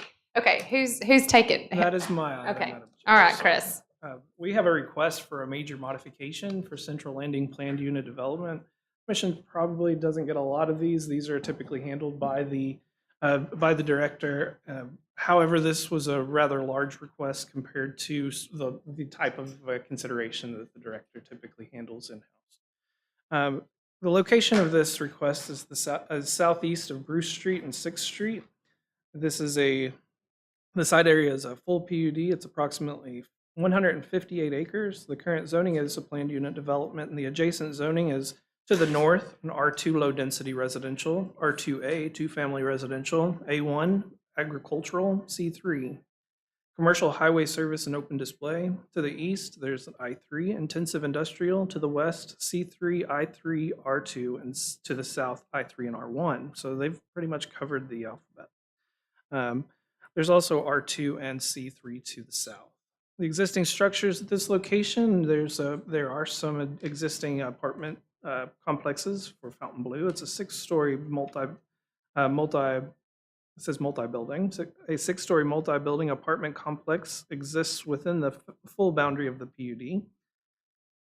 This is listed as a special study area within the comprehensive plan. The projected traffic impact within the development boundaries. There are a variety of potential uses which make traffic generation estimates inaccurate until the property develops. Such uses are anticipated to have a high impact on traffic. However, these impacts were anticipated by the city of Conway with improvements along Central Landing Boulevard, 6th Street, and Bruce Street. Current traffic counts, 11,000 ADT for 6th Street at Bruce Street, 4,700 ADT at Bruce Street at Ingram Street. Utilities are available on this site, but development on the site will likely require additional improvements. The master street plan says that 6th Street is a major arterial 100-foot right-of-way, Bruce Street, minor arterial 80-foot right-of-way, 9th Avenue is a collector with a 60-foot right-of-way, Equity Avenue extension, minor arterial 80-foot right-of-way, and Jeanette Drive extension, minor arterial 80-foot right-of-way. Street improvement, extension, and construction of several streets are planned at the development site. Project description includes that the Central Landing PUD was originally planned to serve as a major retail center featuring a lifestyle center, hotels, apartments, general commercial uses, and office. There has been an increased interest in expansion in multifamily units in this area, which would be in the vicinity of the Aquatic Center once constructed. Requested changes to the PUD include to remove the single-family components and increase the multifamily components while limiting the overall acreage of the PUD that may be used for multifamily to 60 acres, leaving the remainder of the development for other uses as permitted by the final development plan. Amend the locations of multifamily uses through the PUD to align with developed portions, transfers of ownership, and anticipated development patterns that have changed during the life cycle of the overall common plan of development.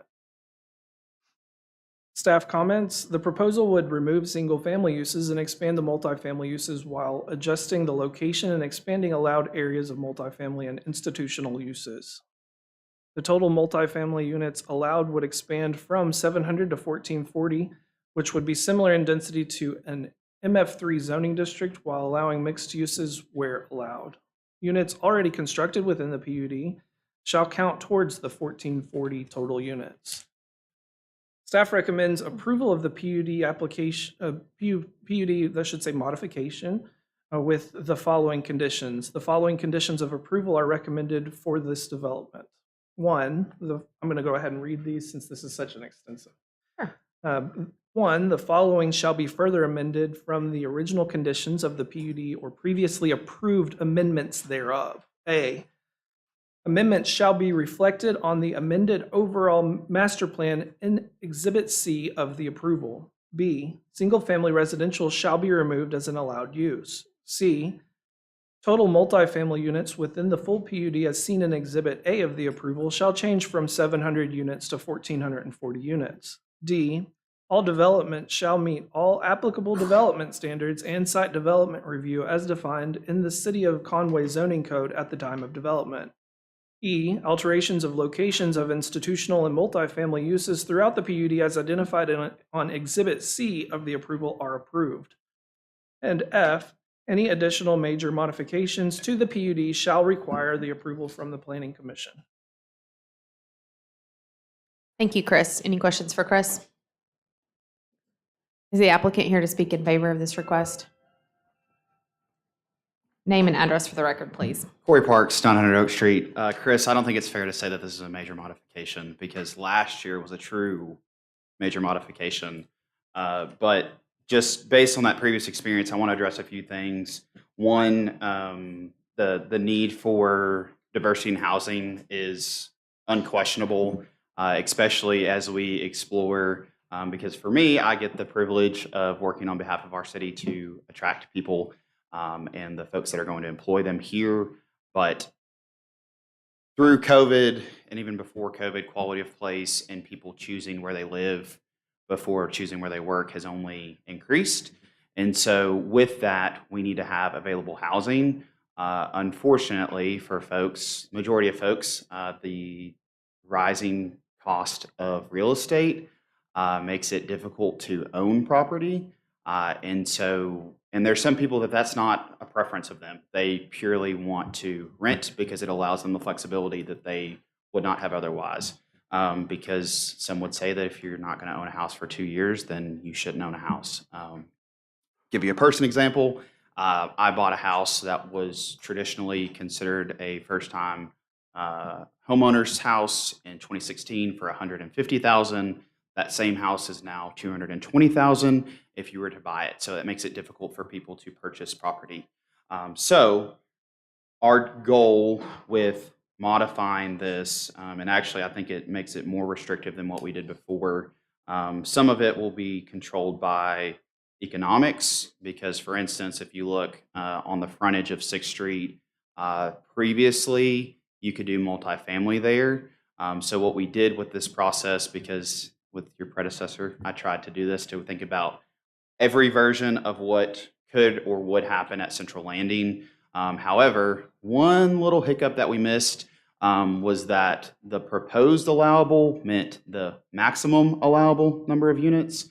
And so, for instance, there is a multifamily project that is under consideration or in the process of trying to be approved, that with the existing units of 339 and a potential of 600 units, it would push it to 999, which would be 299 over the allowable amount, which based on my conversations with the city planning department, that would trigger us to do a major modification. So our goal with this is to increase density in an area where it makes sense because it's at the core. It's going to be near the aquatic center. It's going to be along the path of the Raise Grant route that the city was awarded. And so knowing that property is limited and there's a need for diversity in housing, we think that modifying this to allow for up to 1,400 units, and I'm going to potentially answer a question because I know Mark and I have had some conversations about utilities potentially. Some of this, like that, our methodology for determining the number of units was based on the maximum amount of acreage that we would use potentially for multifamily, but there may be some constraints, for instance, what's allowed from a utility standpoint. And so we may not get to that point, but what we wanted to try to do was avoid going through the process of doing this, knowing that that is the maximum amount that we would have. To date, what I would expect is 999. But if in the event that we have multi-story buildings, we want to allow for mixed-use development.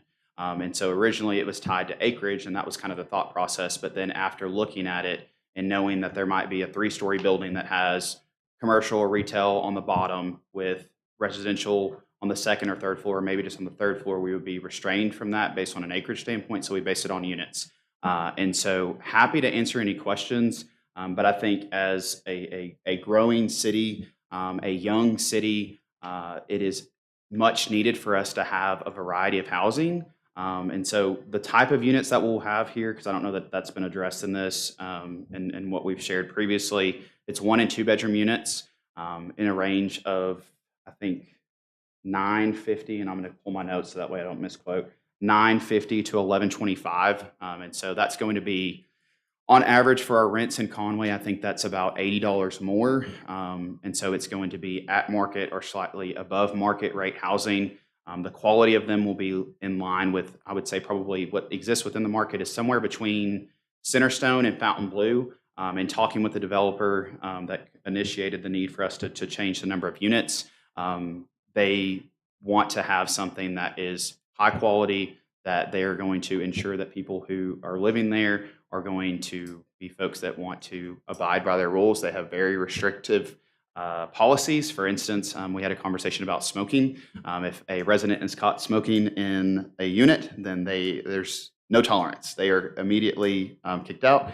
And so they want to ensure that the integrity of this property is protected long-term. And as I mentioned earlier in talking about the aquatic center, the organization I work for owns the majority of the adjacent property. And so we have a interest in ensuring that it is done in a meaningful way, even if our organization wasn't focused on trying to grow the community. It's still, from a financial standpoint, it impacts us, but then also from the mission of our organization. So long-winded explanation, but happy to answer any questions. Any questions for Corey? Y'all are good with the staff recommendations? Yes, we've gone through thorough. They're probably ready for this to be approved or denied, so that way they can no longer have to see me on this specific project again. Madam Chair. So I got a question. I think it's a fair question. Come on. We've seen a couple modifications of this PUD, which I think is understandable, but Yeah. do you see any more? So the staff would What is tell the you crystal ball? Very loaded. The right staff would tell you that I said in our last meeting, in the same way that I said to James, I would not. My goal was to not be before them. But when you have acreage as much as we do, I think that it would. I would potentially be a liar if I said there's no chance. But our goal with the modifications, because for the most part, and I'm not a planner, and I'm not in city government, but I would say the changes truly are minimal, because it's overall the only thing that really changed from our perspective is the number of units. But had we foreseen that being a potential issue, we would have changed it then, and we wouldn't be before y'all now. And so my goal is for not to have us be in this position again. I think that we've looked very strategically about what the potential uses would be. But really the number of because of the size of the acreage really is, and the number of units is what triggered the major modification from my opinion. Is that fair, Chris? The main thing that triggered the major modification was the change in the units from 700 to 1440. So yes. Because otherwise, everything else, I don't think we added anything. We actually changed. So like there were multifamily allowed along, this is page 51 in y'all's packet.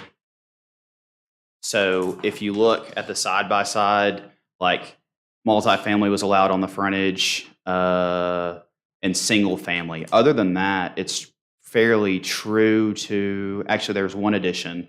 We added multifamily in the square where there's lighted industrial that starts on the first one. But other than that, it's in line with what it was before.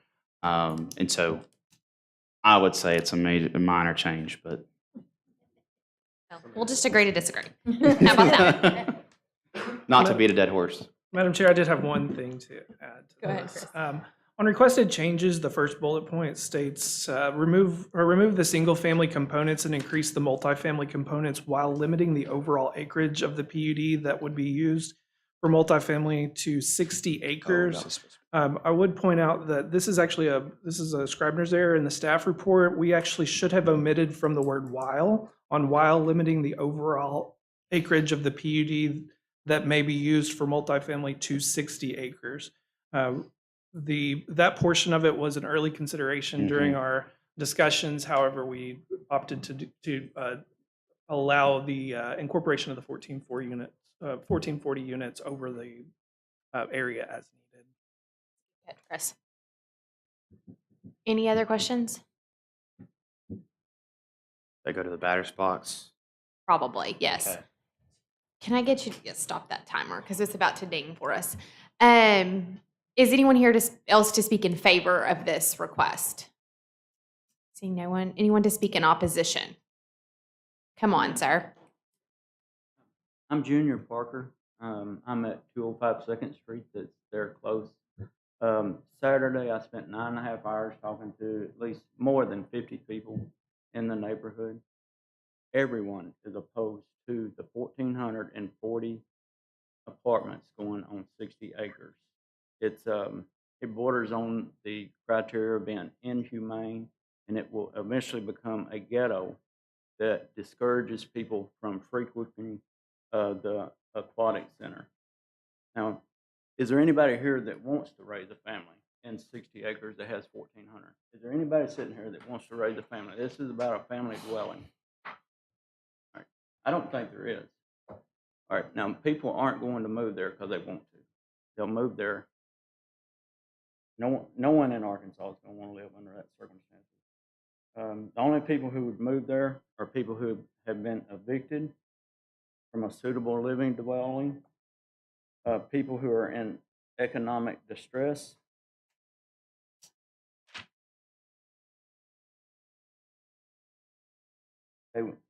people would only live there because they had to, not because they wanted to. We're not creating something that people are going to want to go to.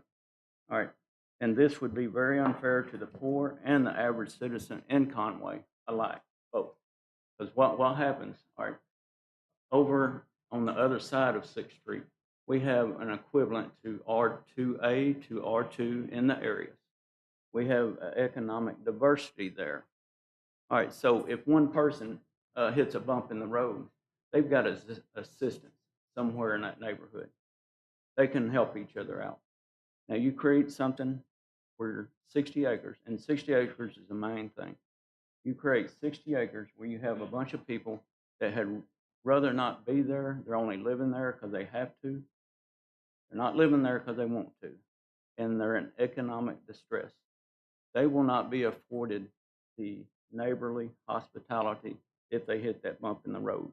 So what this would do, it would create a situation where it would keep the poor poor. Well, all right, now the reason we got the successful jobs where we're at is because there was someone else that had a successful job, and we had a network contact going to that successful person. All right, now these people, they are going to have less of an opportunity to network to someone there that has a successful job.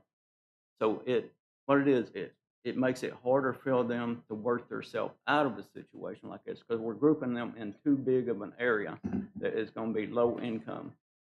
And then we got millions of dollars there that the average Conway citizen isn't going to want. And eventually it will be known as Conway's ghetto. Now, I do have a proposal. I don't have one wrote up, but I'm just thinking off my head. Since most of them over there are R2, the R2A, just my perception, and I mean, y'all know more about this than I do. All right, take 40 of the 60 acres and have it be either the R2 or R2A, and then take 20 of the acres and let it be MF1, which would be 220 apartments. I made a mistake and done my math wrong last night when I emailed y'all this at 4 o'clock this morning. But what we could do, we could have the MF1 be a transition from the commercial, the industrial area, over to the RA or R2 or R2A. The MF1 could be a transition there. And I think that is something, what it would do, it would create a competition, a healthy competition, not an unhealthy. The MF3 would create an unhealthy competition. But if we had it zoned as what I've just called out, it would create a healthy competition between the people renting in the existing neighborhood and the neighborhoods to be built in accordance to those R2s, R2As. Thank you. Any questions? We certainly appreciate the time that you've spent being an engaged citizen on this. So we appreciate your comments on this evening. Thank you. Yeah. Is there anyone else here to speak in opposition of this evening? I think you're good, sir. Okay. All right. I will. Oh, are you here to speak in opposition, sir? Come on down. I don't have that one laid out in my template. Well, I can't see over it. I'm not tall enough. So go ahead with your question. My name's Kip Oh, Mathis. yeah, name and address. Living a Conway resident, living at 1050 Madison Road. The roads coming out of this, that's going to stay the same? Are we? Because originally when this shindig started years ago, This was the one question I didn't want to have to address. I mean, the road, are we not, it used to be when we started this, we was going to take one road through the industrial park and have another way to get out of this area. But if we're just going to keep the same roads and we're taking Bruce Street and we're running Bruce into a dead end pretty much because it turns from a 4-lane into a boulevard into a, bottleneck. If you go straight across the railroad tracks, you know what I'm saying. And there's nowhere to go anyway because you go over to UCA, and when you get to UCA, what are you going to do? You can't go through UCA. So I don't know why we did that to begin with. But anyway, that's not here or there. I guess my question is there going to be some more ingress, egress out of this area that is wide enough to handle, was it 1,440 apartments? So that means there's going to be 2,800 cars. There's 2 cars per apartment normally, so. Go ahead. Thank you. He said, "Go ahead." So, Okay, there we so go. I would address the second one just because that's a little bit easier, even though it's not. So we have had ample conversations around with both planning and with the Department of Transportation to understand what the roads look like out there. There's currently a route that's designed in the master street plan. However, as we have looked at the different moving pieces, there is going to be an alignment with the requirements of the transportation department, which and included in that is fire department and also planning. And so to your question, I would say it will likely not be as it was proposed, but all the potential uses will be considered to ensure that the transportation infrastructure is adequate to support all of the projects and proposed projects out there. Because I would say that we're fortunate in some ways that the roads have not already been fully built out, because that gives us more flexibility, because we've had to have some conversations with Conway Corp previously about the infrastructure that's in the ground, about potentially moving and what we can do to park on or potentially relocate and the expenses related to that. So I would say, as proposed, it will be modified because every version that I've gotten excited about has been modified. But the streets will address what is required by the proposed uses. As to the previous comments, I would say that we have, and I didn't mention this, but we have a property owners association that has restrictions that are actually more restrictive than the city's requirements, to the point that we had 2 property closings that were impacted and delayed because of that. And so again, we have first and foremost, we have a mission that we're focused on and are mindful of ensuring that this development is high quality but equitable and serves our community to the point that we are continue to be a place of choice for folks and hopefully continue to improve on that.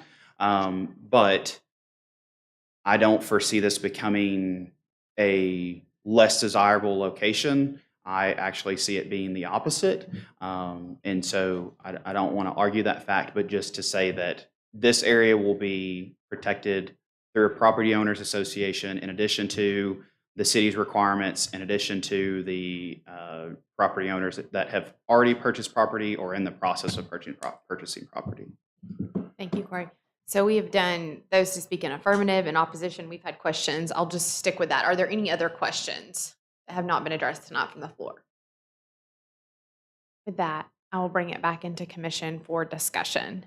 Commissioners, discuss. Yeah, I got a question for staff. So is this more dense than MF3? It says similar density, doesn't say consistent with. So I'm just- 1,440 units over 60 acres is the equivalent of MF3 density. Okay. That's 24 units per acre. All right. That's one of the reasons why we also took off the 60-acre limitation, because if it needs to spread out a little bit more, then I think that there was a few acres of wiggle room, so it could spread out just a little bit, so it would be slightly less, mostly in some of those areas.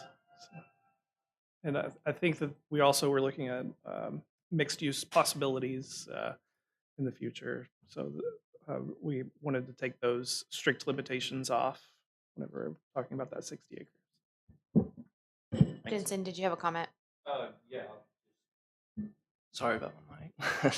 I'll just go ahead and say I like it. You know, Conway's growing pretty rapidly and second biggest city in Central Arkansas from that latest poll. And I think these units being that close to the Commons, that close to Industrial Park, that close to downtown, it really just opens up all the different jobs that these people could have. So I like it. I think it would give us better understanding for the apartment complex that's already there. If we knew how many units was in that, to just give us an idea of the increased units and how it would kind of look. Do you understand what I'm saying there? I do. So one of the questions that I had asked, and the applicant may be able to give more specific numbers, was how many units were in the original Fountain because it does impact how many remaining units would be. I believe it was approximately 500, but the chair would have to recognize the applicant for further consideration. Sure. Two things. I would like to clarify something that I didn't in my previous comments. The 60 acres, The 60 acres is not necessarily concentrated in one specific area. It's part of the overall development. And I know that we had talked about that in their previous conversations, but I don't know that it was brought up here. As far as the number of units, it's 339 that are under construction or completed. And so the 1440 would be less than 339. Got you. Okay. He was called back up to answer a question from the commission. If there's a question for you, I promise I will call on you. I promise. Did that get your question, Adam? Yeah, but now I'm curious. I've got another question. That's all right. So all this area that we see up there, which this is the new plan that would allow multifamily, where does that stand against 60 acres? How much land is that? The MF developed as approved for MF is 18.1 acres. The yellow shaded MF CO3 is 20.07. And then there is, to the south of that, there is an additional 10.5 that is just north of so between the cemetery and the MFCO3 yellow shaded area. So 30.57 is assuming that this is approved and the prospective buyer gets approval, that's already at 30.57. The other acreage will likely be spread throughout the development as it makes sense to serve the adjacent uses. For example, what I answered or what I provided earlier about the potential for us having a mixed-use development that has a combination of residential, retail, commercial, etc. Does that answer it?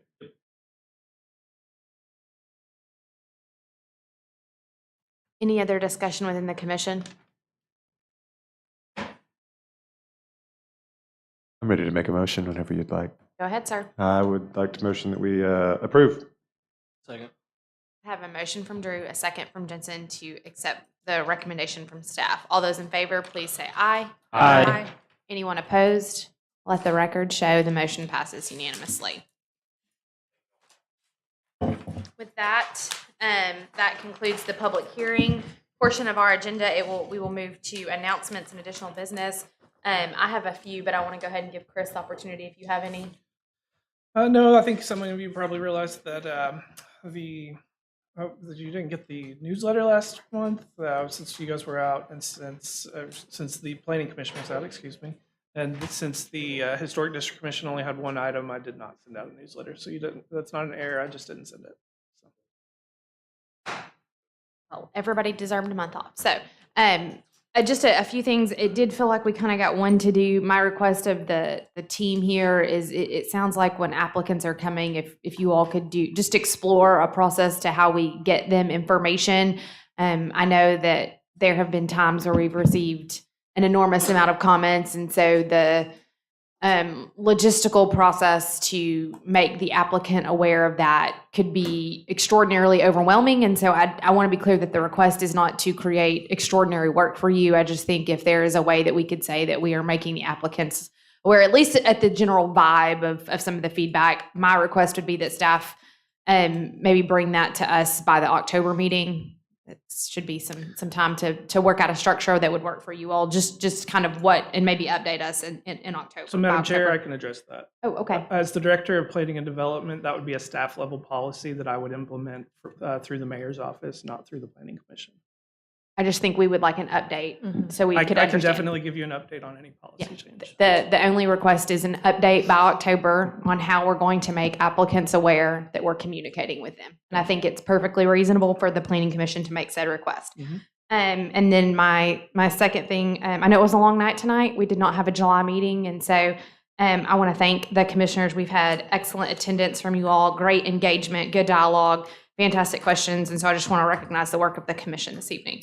So with that, if there are no other items, I'll take a motion to adjourn. Two quick Oh, things. go ahead. Also, in line with you, just want to recognize staff. Massive packet. Great job. You guys are awesome. Appreciate the clear communication. And second thing is an announcement. We just need to throw you a better birthday party next year. I'm good for, this was fun. I appreciate you, but I'll take a better birthday party next year. So I make a motion that we dismiss. we are adjourned this evening. Thank you all so much.